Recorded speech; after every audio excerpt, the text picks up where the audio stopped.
Magandang umaga po sa inyong lahat. Ngayong umaga ang ating mensahe ay pagpapatuloy ng ating pag-aaral ng sulat ni Pablo sa mga taga-Galasya.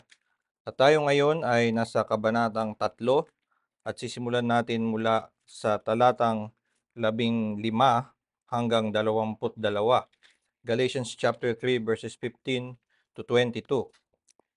Ang Galatians muli ay sulat ni Pablo upang depensahan ang ebanghelyo.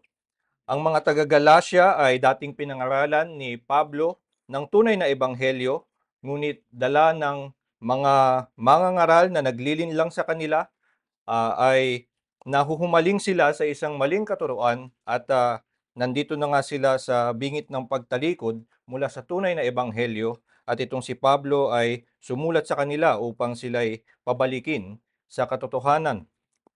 At dahil nga ito'y defense of the gospel, ginamit ni Pablo ang kanyang mga argumento, ang kanyang mga patunay, inilabas niya lahat dito sa sulat niya sa mga taga-Galasya. At ngayon tayo ay merong isang sulat na maaring pagkuwanan ng madaming magpapatibay ng ating pananampalataya sa Ebanghelyo. Kaya nga ating pag-aralan itong bahagi na ito ng sulat ni Pablo, hindi lamang para sa kadagdagan ng ating kaalaman, kundi sa pagpapatibay ng ating pananampalataya at kaligayahan sa ating kaligtasan. Basahin natin ang Galatians chapter 3. Babasahin ko mula verses 15 to 22. Galatians 3:15 to 22. Hear the word of the Lord. To give a human example, brothers, even with the man-made covenant, no one annuls it or adds to it once it has been ratified. Now the promises were made to Abraham and his offspring. It does not say, and two offsprings, referring to many, but referring to one, and to your offspring, who is Christ. This is what I mean. The law, which came 430 years afterward, does not annul a covenant previously ratified by God, so as to make the promise void. For if the inheritance comes by the law, it no longer comes by promise, but God gave it to Abraham by a promise. Why then the law? It was added because of transgressions, until the offspring should come, to whom the promise had been made. And it was put in place through angels by an intermediary. Now an intermediary implies more than one, but God is one. Is the law then contrary to the promises of God? Certainly not. For if a law had been given that could give life, then righteousness would indeed be by the law. But the Scripture imprisoned everything under sin, so that the promise by faith in Jesus Christ might be given to those who believe. Ito po ang salita ng Diyos. Tayo sandaling manalangin. Ama naming Diyos, sa oras na ito, kami nga ay naghahangad na matutunan pang lalo ang iyong ebanghelyo at mas mapalalim ang aming pananampalataya at kaligayahan sa aming kaligtasan.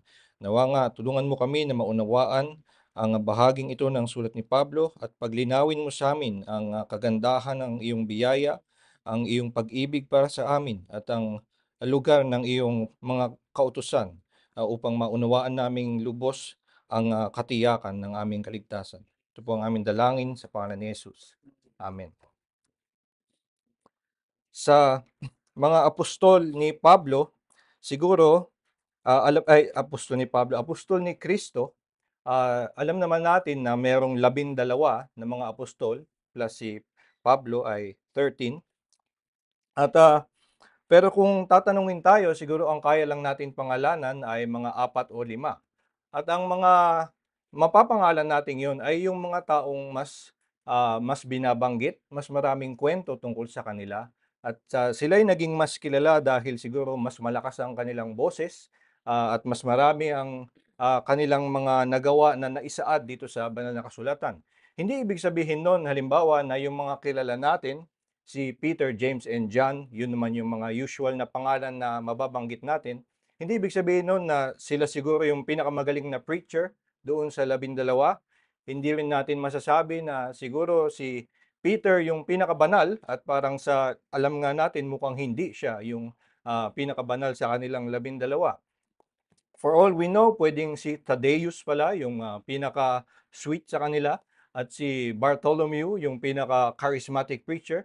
Pero itong mga pangalan na ito ay hindi lumalabas sa atin sapagkat yung ibang mga pangalan ay mas may magandang package, mas nakilala, mas matunog ang kanilang mga ginawa at sila ngayon ang mas naaalala lang natin. Kapag ang isang Kristiyano ay tinanong kung ano ang nilalaman ng banal na kasulatan, ang kadalasang sasabihin ay kautusan ng Diyos. Ang nilalaman daw nito ay ang mga kanyang ipinag-uutos, ang kanyang kalooban. Ngunit sa kabilang banda, pag tinatanong naman din ng isang Kristiyano, madalas sinasabi niya na ang sentro ng kanyang pananampalataya ay hindi kautusan, kundi mga pangako. So anong nangyayari? Bakit sinasabi natin that we are gospel-centered, we are centered on promises, at yung promise halimbawa ng John 3:16, ito ang memorize ng mga tao, maging ng mga hindi mananampalataya, pero hindi yun yung sinasabi nating punong nilalaman ng Biblia. Ang sinasabi kadalasan ay kautusan. Ito ay siguro dahil may sense naman dahil nga ang banal na kasulatan mas marami kung bibilangin natin at ililista mo sa isang bahagi yung mga kautusan at sa kabila naman yung mga pangako, mas marami ka talagang malilistang kautusan. Maliban doon, yung mga kautusan ay may kakabit minsan na mga curses na katakot-takot, may kakabit itong mga pangako at mas engrande ang dating. Kumbaga sa mga apostol, sila yung si Peter, James, and John, yung mga kautusan.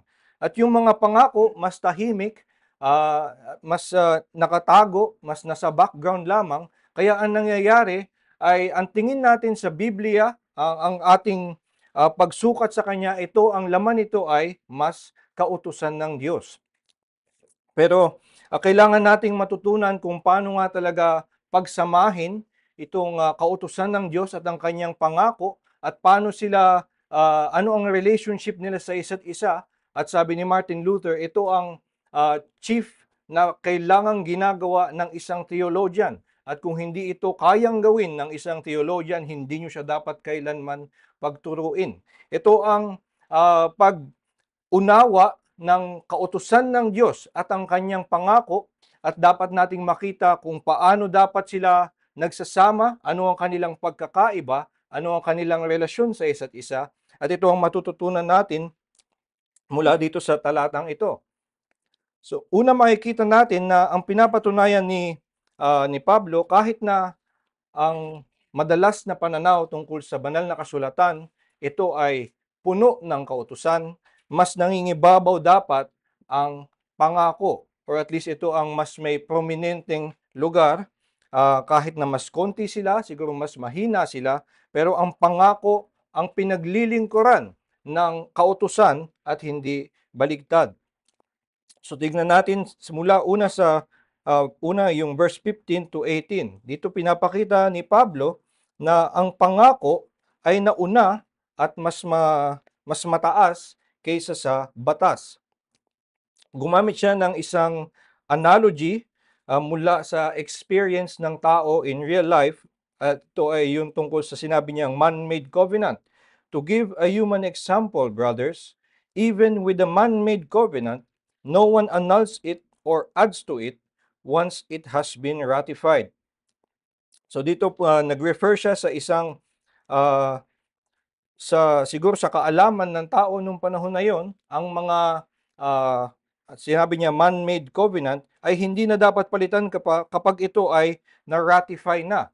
Sa experience natin ngayon, though ako personally ay hindi pa nakakita ng kahit sino na may last will and testament, no, ito ay nakita ko lang sa TV, no, at sa mga pelikula na madalas itong pagsimulan ng drama, no, na merong isang tao na mag-iiwan ng last will and testament, at kapag siya'y namatay na, hindi na ito pwedeng baguhin.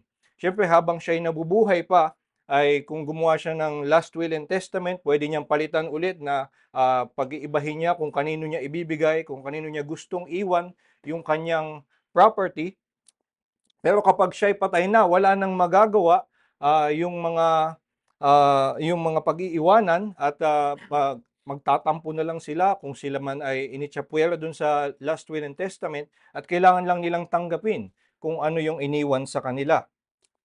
So ito yung ginagamit na halimbawa ni Pablo na yung mga last will and testament, katulad ng mga ganong klaseng kontrata, hindi na yun pinapalitan kapag ito ay na-ratify na. Ngayon, alam natin na posible yun palitan, maaaring ikutan yun sa sistema ng batas, kumuha ka lang ng magaling na abogado, at kung ano-ano pa. Pero kahit na pwede itong gawin, ang sasabihin natin ay masama itong gawin o ito ay pagdisrespeto doon sa nag-iwan ng last will and testament. Ngayon sinasabi ni Pablo na ito daw ay hindi dapat gawin, mas lalo mo itong dapat na hindi gawin tungkol sa pangako ng Diyos. At tinuloy niya yung kanyang paliwanag nitong verse 15 sa verse 17.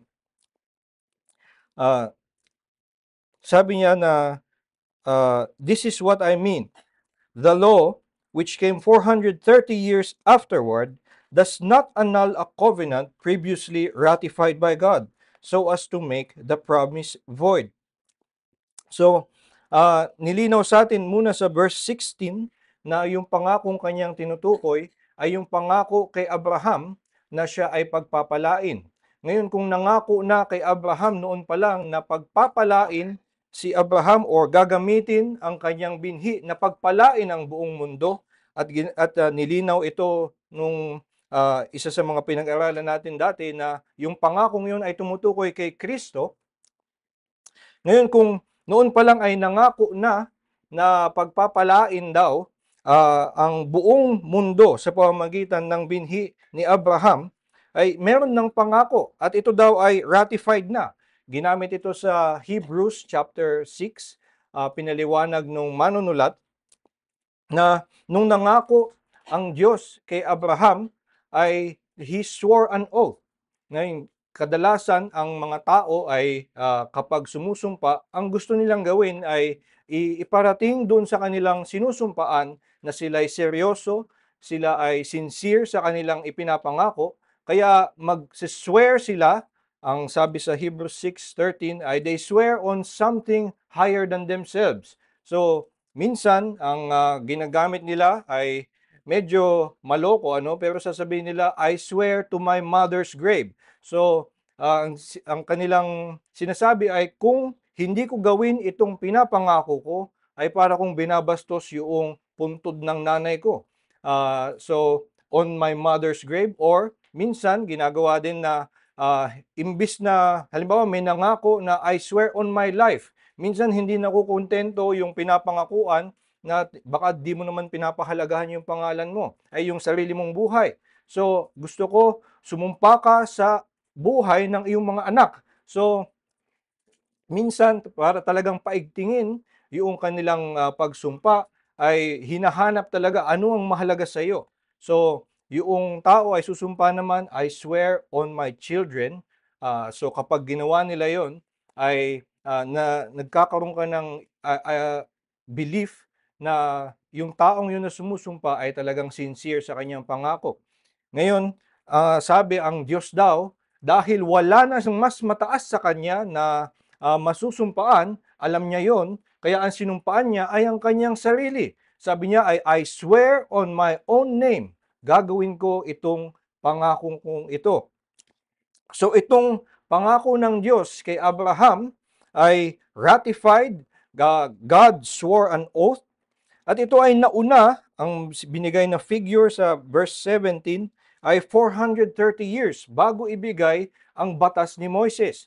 Kung doon pa lang ay ibinigay na ang pangako at sinabi na rin na si Abraham sa kanyang paniniwala pa lang ay binilang na matuwid, it was counted to him as righteousness, at sinabi na ng Diyos na tutuparin niya for sure ang kanyang pangako, malinaw na hindi batas ang batayan, hindi ang pagtupad ni Abraham ng batas ang batayan para ibigay sa kanya ang pagpapala. Hindi pa binibigay sa kanya yung batas, hindi pa siya binibigyan ng kautusan. So, doon pa lang ay malinaw na ang batayan ng pagbibigay ng pangako ng Diyos ng pagpapala ay yun lang kanyang pangako at wala nang ibang hininging kondisyon mula kay Abraham. Makikita nga natin yung pagkakaiba noong covenant made with Abraham doon sa covenant made with Moses. Ang mas content ng covenant with Abraham ay mga gagawin ng Diyos. I shall bless you, I shall multiply you. Ngayon doon sa covenant with Moses, thou shall do this, thou shall not. At ang nangyari, kay Abraham, sabi ang Diyos ang sumumpa. Pagbabasahin natin yung account sa Exodus 20, ang nangyari ay yung mga tao ang sumumpa. This we will do. So, makikita natin na may pagkakaiba yung sistema o yung prinsipyo na nananaig doon kay Abraham at dito kay Moises. At sinasabi ni Pablo na hindi maaaring itong covenant na sumumpa pa ang Diyos, itong kanyang pangako, ay babaligtarin later, siya din naman yung nagbigay ng batas, ay babaligtarin niya din 430 years afterward.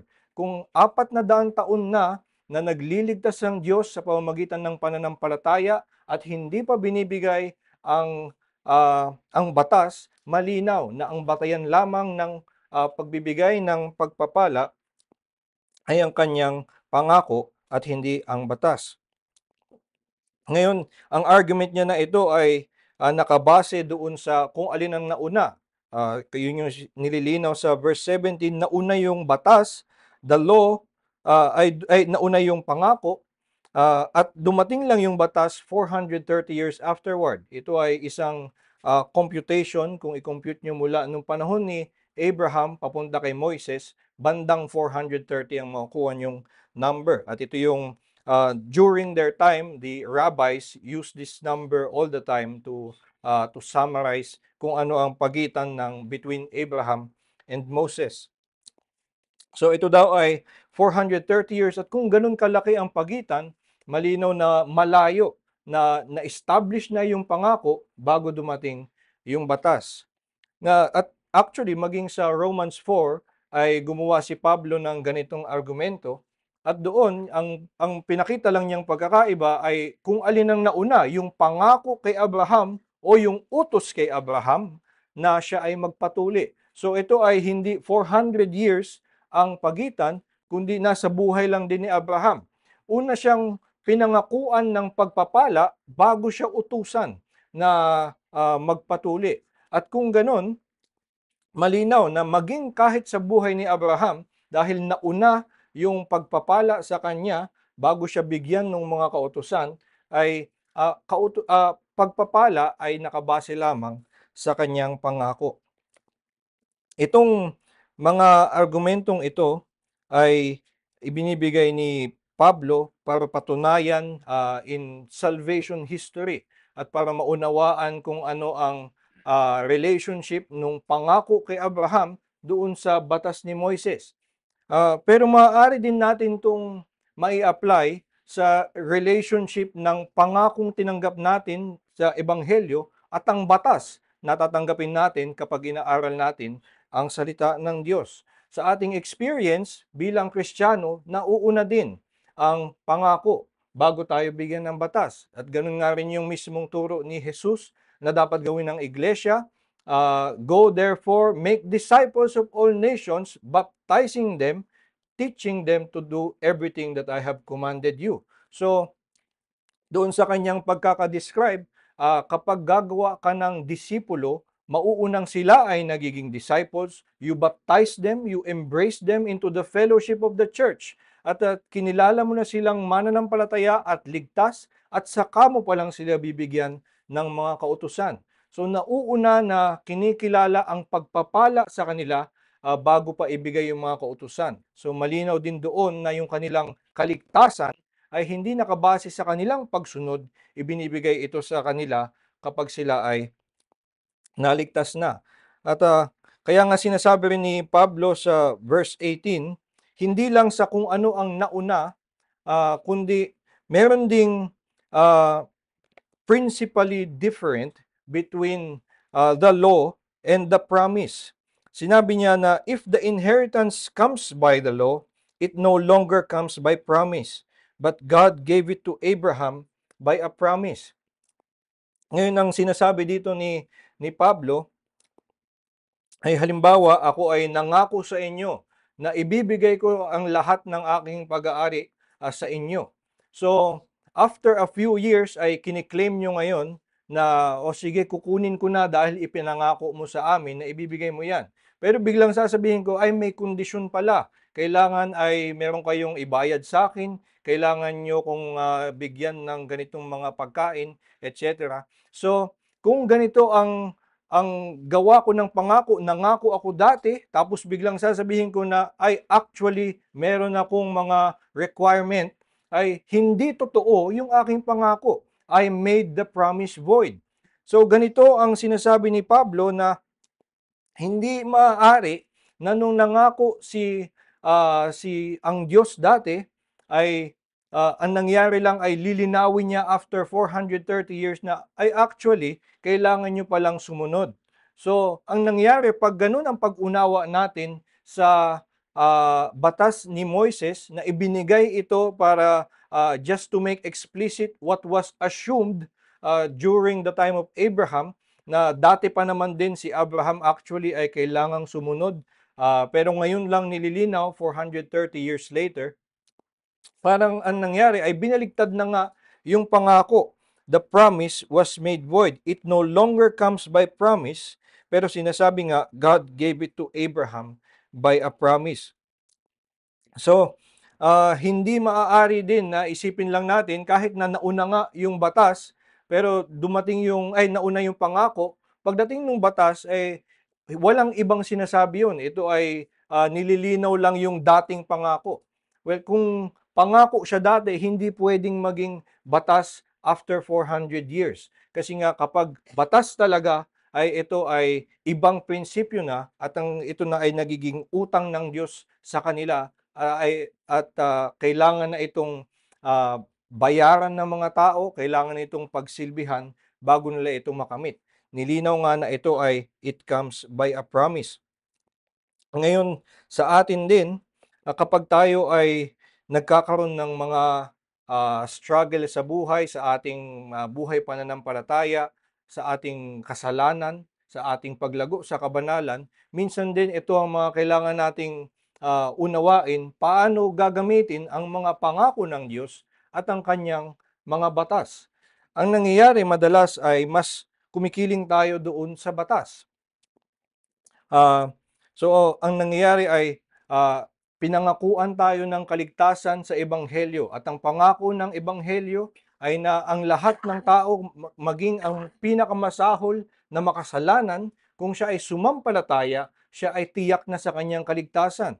Pero pagdating nung batas at nag-aral siya ng mga kautusan, makita niya ang kanyang kasalanan, magkakaroon na naman siya ng pagdududa. Sinasabi pala ng Diyos na kinamumuhian niya ang ganitong kasalanan. Nagawa ko yun. Baka hindi pala ako ligtas. So, ang nangyari nun ay hindi mo na pinagtiwalaan yung pangako na naunang ibigay sa iyo at ngayon ang tinitingnan mo na lamang ay yung batas.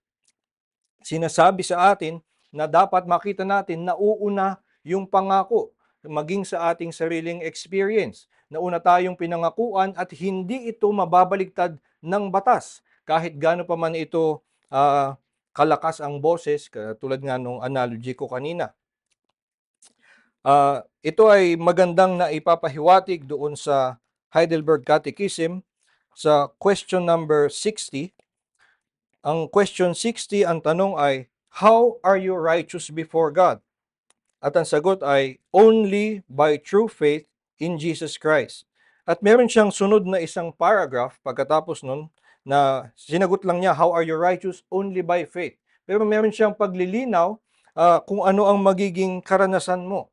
Sabi, even though my conscience accuses me of having grievously sinned against all God's commandments, of never having kept any of them, and of still being inclined toward all evil.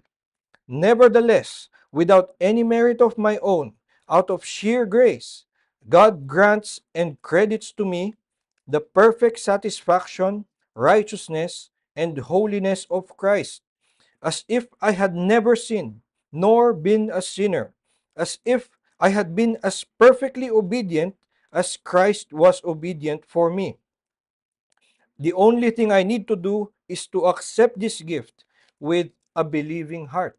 Ngayon, ito ang nangyayari nga sa atin at magandang matayuan natin na kaligayahan ng isang mananampalataya. Kahit na napakalakas ng pag-akusa ng batas sa atin na tayo ay makasalanan, na wala tayong natutupad na batas, na sa ating konsyensya nakikilala natin na tayo nga ang pinakamasahol na makasalanan, ay meron tayo dapat kumpiyansa na by faith in Jesus Christ, God loves us as if we are as obedient as Jesus Christ, as if we had never sinned. At ito ay dahil lamang sa kanyang biyaya at sa kanyang pangako. Sabi nga ni Martin Luther ay minsan kapag daw siya'y inaakusa ng demonyo, ay ganito siya magsalita, no, na sinasabi niya minsan na siya daw ay inaakusa ng demonyo, na siya ay makasalanan. Ang sinasabi niya daw ay nagpapasalamat siya doon sa demonyo. So if when the devil reminds me that I am a sinner, I thank him because Christ saves sinners. So napapaalalahanan lang siya noong demonyo na siya ay kasama sa mga object of Christ's salvation. At meron din siyang isang mas makulit pang sinabi din niya sa kanyang commentary on Galatians na the devil can never tempt me to believe that I am holy. So parang gusto niyang sabihin na wag niya akong tuksuhin na maniwalang ako ay banal, dahil mahalagang makita niya na siya ay makasalanan at actually ito ay nakakatulong sa kanya upang mapalalim ang kanyang pasasalamat sa kaligtasan.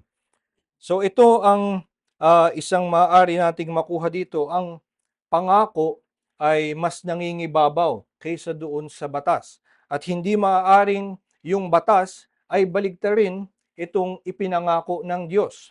Meron din tayong statement sa 1689 Baptist Confession na nagpapahiwatig or nagpapahayag nitong ganitong posisyon na ang batas ay hindi na maaaring magkondena ng isang mananampalataya. So sabi sa chapter 19 of the law, paragraph 5, that the moral law doth forever bind all. So tayo naman ay patuloy na nasa ilalim ng batas.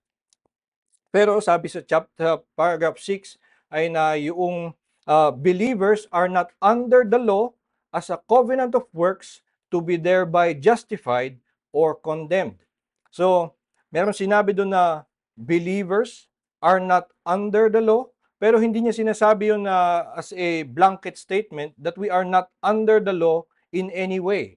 Ang gusto niya sabihin ay we are not under the law as a covenant of works.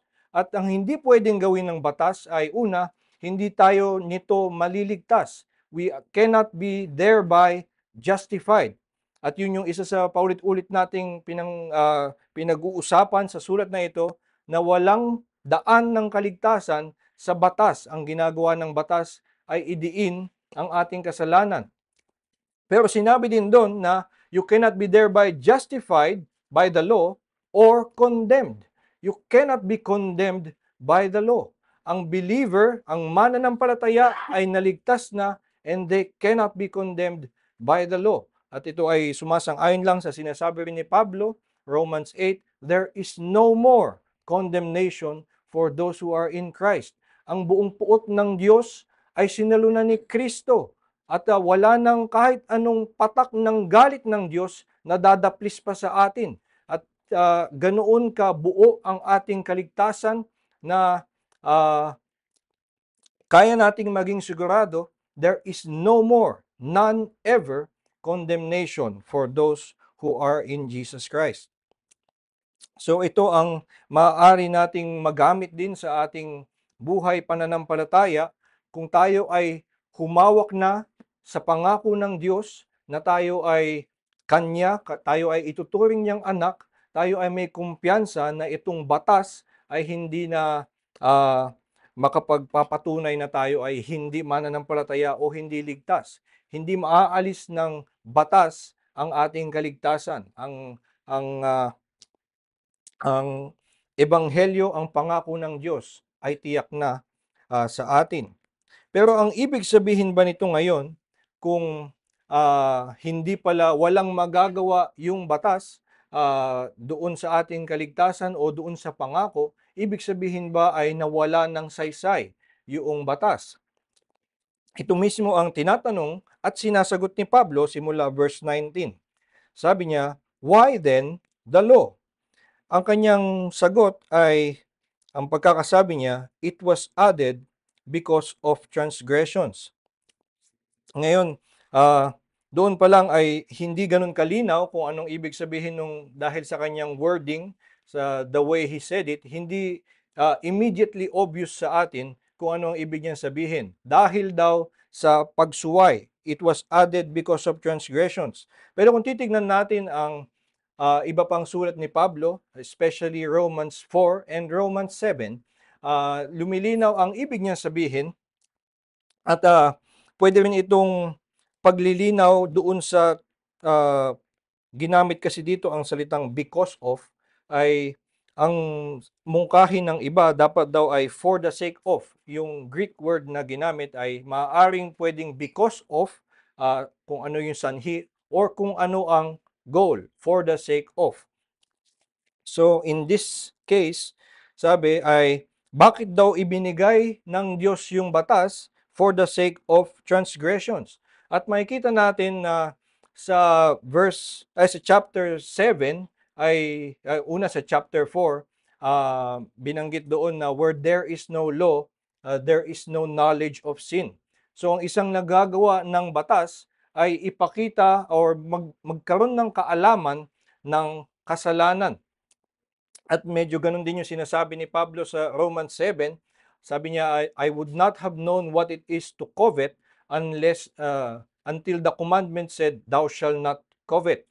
So, ang ginagawa daw ay pinapaalam sa kanya yung kasalanan. Tinuro sa kanya ng batas kung ano ang mali at pinakita sa kanya ang kanyang puso na siya ay makasalanan. So, yun ang isang pwedeng pag-unawa doon sa sinabing bakit binigay ang batas para sa kasalanan. At actually, merong mas controversial na pagkakasabi si Pablo sa Romans chapter 7 ay hindi lang na it reveals sin, sinasabi mukhang ito'y dinadagdagan ang kasalanan. Sabi ay, ang nangyari daw sa chapter 7, what shall we say, verse 7, what shall we say? That the law is sin? By no means. Yet if it had not been for the law, I would not have known sin. I would not have known what it is to covet if the law had not said, you shall not covet. But sin, seizing an opportunity through the commandment, produced in me all kinds of covetousness. So ang nangyari, hindi lang na ipinakita ang kanyang kasamaan, hindi lang na itinuro sa kanya kung ano ang mali, ito daw ay it produced in him all kinds of covetousness. The very command that said, you shall not covet, ang epekto kay Pablo, it produced in him all kinds of covetousness.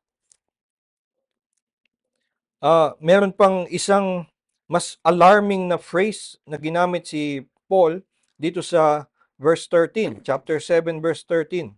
Did that which is good then bring death to me? By no means. It was sin producing in death in me through what is good, in order that sin might be shown to be sin, and through the commandment might become sinful beyond measure.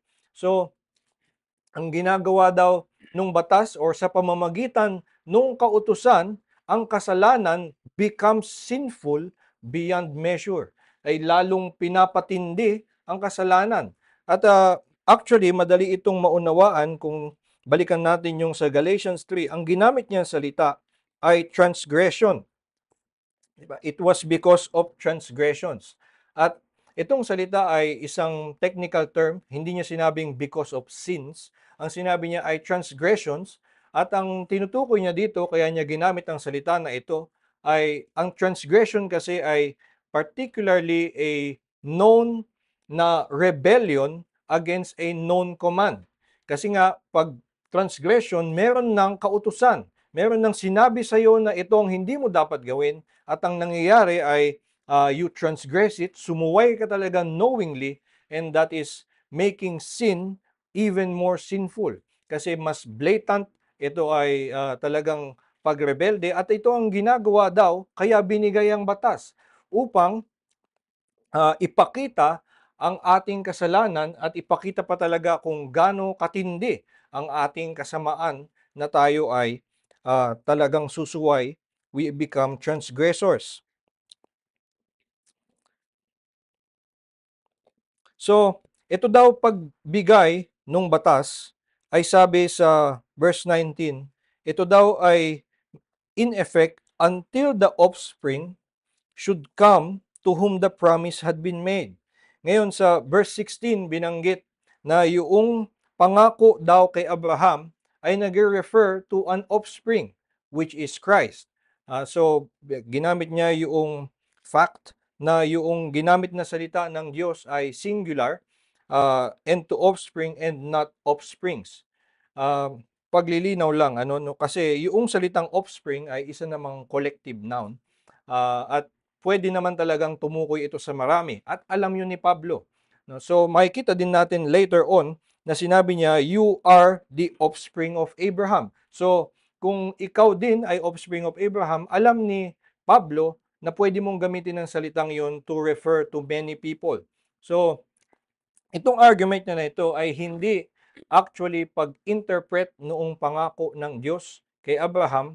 Sinasabi niya ngayon, tinuturo niya sa atin na ultimately, yung pangakong yun ay patungkol kay Kristo. At ang gusto niyang sabihin ngayon dito sa verse 21, yung pagbigay ng batas na dumating pagkatapos ng pangako ay nauna kay Kristo.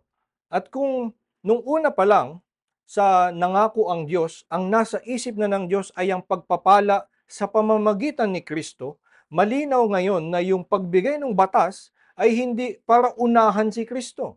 Kasi nga, ang nasa plano ng Diyos in the first place was to bless through Christ. Kung ibinigay na bigla ng Diyos at ang ginawa niyang batayan ng pagpapala ay yung batas na ibinigay kay Moises, ay parang inunahan niya ngayon si Kristo, kinontra niya yung sarili niyang plano at sarili niyang pangako, at hindi na ngayon si Kristo ang daan ng pagpapala. So sinasabi niya na actually itong pagbibigay ng batas ay naglilingkod doon sa pangako na nauna niyang plano, sa pangako na magpala sa pamamagitan kay Kristo. Ngayon, ang nangyari nga sa turo ng Judaizers, at minsan ganito ang nagiging pag-unawa natin sa relationship ng batas at ng pangako, ay pinag-iisa sila. Yung pangako ng Diyos na kay Abraham na isang unconditional promise ay matututunan daw natin through the law na actually conditional pala. At ang tinatanggap na lang natin, ang pananampalataya ay sinasabi natin, we are justified by faith alone.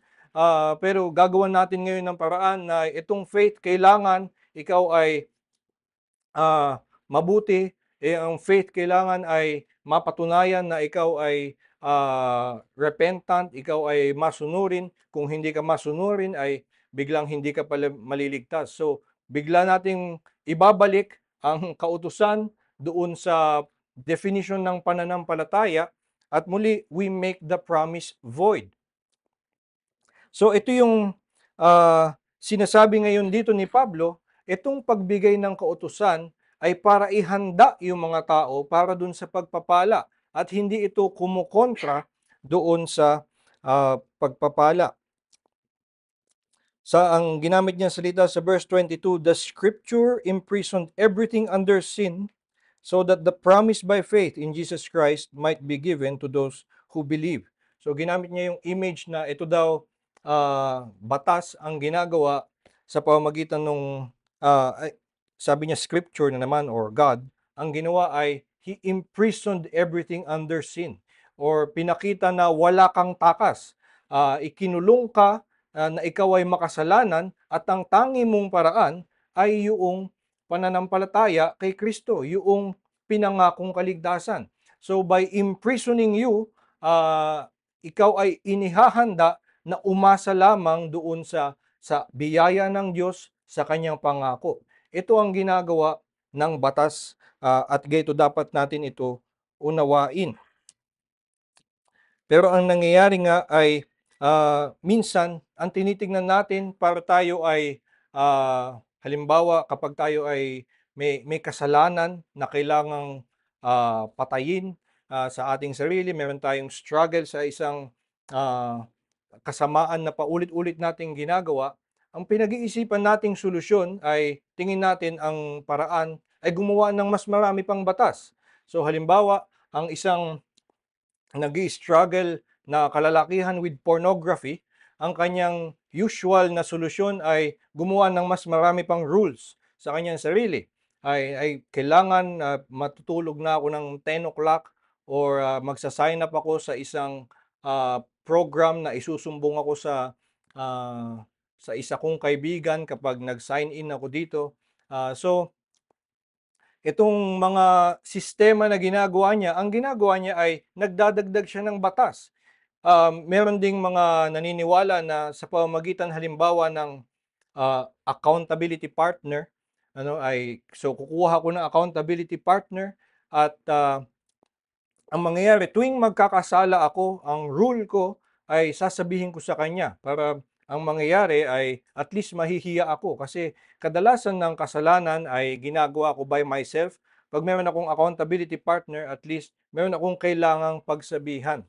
Ngayon, ang nangyayari lamang dito kung titingnan natin ay nagdagdag siya ng iba pang kautusan. Handa siyang suwayin yung utos ng Diyos.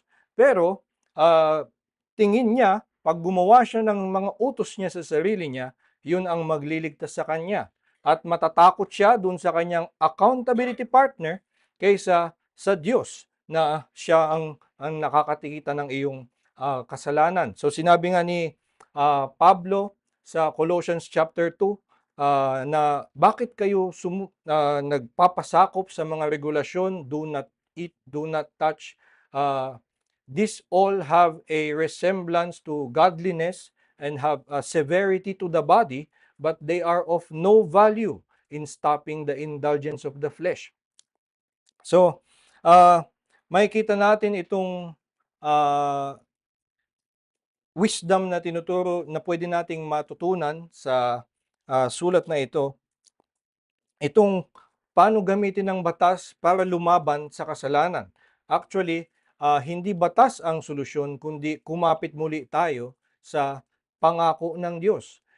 Ito yung minsan nakakaligtaan kung halimbawa magka-counsel ka sa isang taong nag-struggle sa sin. Halimbawa mayroon kang kapatid na nagsabi sa iyo, itong kasalanan na to hindi ko maiwasan. At ang usual na payo natin, pag-isipan mo kaya kung ano ang consequences ng ginagawa mong kasalanan. Pag nilay-nilayan mo ang utos ng Diyos kung gaano yan kasama. Diba? Pero ang sinasabi ng prinsipyo na tinuturo ni Pablo, una, sinabi nga niya na yung kautusan ay, halimbawa, yung thou shall not covet, ang naging epekto kay Pablo ay it produced in him all kinds of covetousness. It did not solve his problem with coveting, kundi napalala pa ito. So hindi batas ang solusyon, ang magligtas sa kanya para siya ay makaalis sa kasalanan na iyon ay panghawakan ang pangako ng Diyos. Kung siya ay ang imbis na pagnilay-nilayan niya itong mga kautusan at batas ng Diyos, ang pag-isipan niya ay yung awa ng Diyos, ang kabutihan ng Diyos. At ito ang mas may kapangyarihan para ikaw ay maligtas. Ito naman ay pinapahayag sa Canons of Dort, sa isa sa mga articles doon, hindi ko maalala kung alin. Pero sa Canons of Dort, meron dong listahan na sinasabing itong law, the Ten Commandments, is unable to save. It does not provide a remedy for the sickness. So, itong batas ay iniiwan lamang tayo in our misery. At kung yun ang ibibigay natin sa isang Kristiyano, sa isang kapatid na nag-struggle sa kasalanan, kung bibigyan lang natin siya ng more instructions, ay iniiwan lang natin siya sa kanyang misery. Ang dapat na ibinibigay sa kanya ay ang pag-asa ng kapatawaran sa pamamagitan ni Kristo. So ito naman ang ang sinasabi dito sa verse 22 nga, the scripture imprisoned everything under sin, so that the promise by faith in Jesus Christ might be given to those who believe. Ang batas ay ibinigay lamang para hintayin si Kristo at para ihanda ang daan para kay Kristo. At yung batas bali ay tinuturo lamang tayo at hinahanda lamang tayo, hinahanda ang ating puso para makita na tayo nga ay nangangailangan ng kaligtasan at tayo ay kumapit lamang sa ating Panginoong nagliligtas. Doon sa awit ni Fanny Crosby na All the Way My Savior Leads Me, maaari tayong makakita noong isang magandang summary of the gospel that Paul is trying to defend. Dito nga kasi sa Galatia, ang nangyari, ang paniniwala nila ay you begin by the Spirit, but you will perfect it by the flesh. Ngayon doon sa sinasabi ni Fanny Crosby sa kanyang awit ay, all the way my Savior leads me. So hindi lang sa simula, kundi hanggang sa iyong kahihinatnan. All the way ang pagliligtas ng ating Panginoon. At sunod doon na linya sa third stanza ay, oh, the fullness of His love. Ito ay masasabi mo kung makita mo nga na yung kaligtasan ng Diyos ay hindi kalahati lamang, kundi buo. Kaya mo masasabing fullness of His love dahil ito nga ay sigurado at wala nang pagkukulang sa kanyang pagliligtas. At yung third line doon sa third stanza ay, perfect rest to me is promised. Ang linya na ito ay madalas gamitin ni Fanny Crosby sa kanyang mga awit, yung salitang promise. Ginamit din niya yun sa To God Be the Glory. At lagi niyang batayan bali ng kanyang kaligayahan ay na ang kaligtasan ay ipinangako sa kanya. So dito, as she celebrates the fullness of God's love, ang kanyang ibinilang na patunay noon is that perfect rest to me is promised. Kung hindi pinangako itong perfect rest, hindi niya maipagdidiwang yung fullness of God's love at hindi niya masasabing all the way my Savior leads me. So, itong katotohanan na ang ating kaligtasan ay nakabase sa pangako at hindi sa kautusan. Ito ang pinakabatayan, ugat ng ating kaligayahan sa ating kaligtasan. Kapag tayo ay nalito at pinaghalo natin ngayon yung kautusan at yung batas, ay yung kautusan at yung pangako, ay nawawala ng saysay, nawawala ng bisa yung pangako mismo. Pero ang tinuturo sa atin dito ni Pablo, ang natutunan natin sa kanyang argumento, actually may lugar pareho. Sa sistema ng mga Judaizer ay nawawala, na isasantabi yung pangako at nananaig na lamang yung kautusan. Ito na lang ang nagiging batayan bale para ikaw ay maligtas. Dito sa tinuturo ni Pablo, may lugar pareho yung pangako at yung batas. At sinasabi niya, nauuna yung pangako at yung pangako pa lang ay tiyak na ang iyong kaligtasan. At yung batas ay ibinibigay upang lalong pagtibayin yung pangako at hindi para ito ay kontrahin. Kung ito ang ating maunawaan tungkol sa pangako at sa batas, ay mas lalo ngang lilinaw ang ating pag-unawa sa Ebanghelyo at titibay ang ating kaligayahan sa ating kaligtasan. At masasabi natin yung ipinapahayag sa Heidelberg Catechism na kahit nga makita natin sa batas na tayo ay makasalanan, na tayo nga ay hindi nakakagawa ng mabuti, pero sa pangako ng Diyos ay nakikita natin na tayo nakakatiyak na iniibig tayo ng Diyos.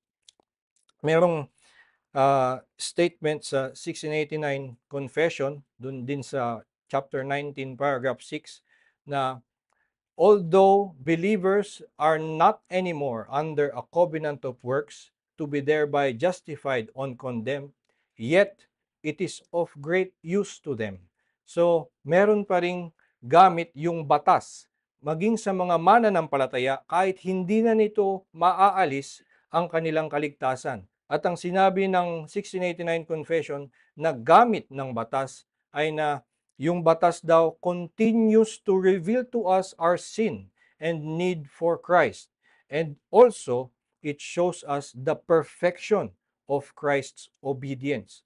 So, ito ang gawin nating pagtingin sa batas. Hindi na gagawin natin ito ngayon na dahil mas malakas ang kanyang boses dito sa Biblia, ay iisipin natin na ito ang batayan ngayon ng ating kaligtasan, at kahit na tayo'y mananampalataya na, kapag tayo ay sumuway, hindi na naman tayo ligtas.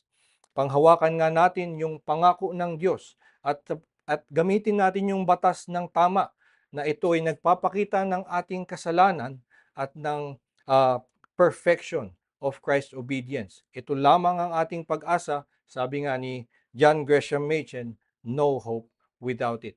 Maging malinaw sana ito, at ito ang ating panghawakan upang tayo ay lumalim sa ating pag-ibig sa Diyos at magkaroon ng kapangyarihan na actually sumunod sa batas at hindi ito katakutan. Tayo po ay manalangin. Ama naming Diyos, kami po ay nagpapasalamat sa iyong salita na naglilinaw sa amin ng iyong pangako.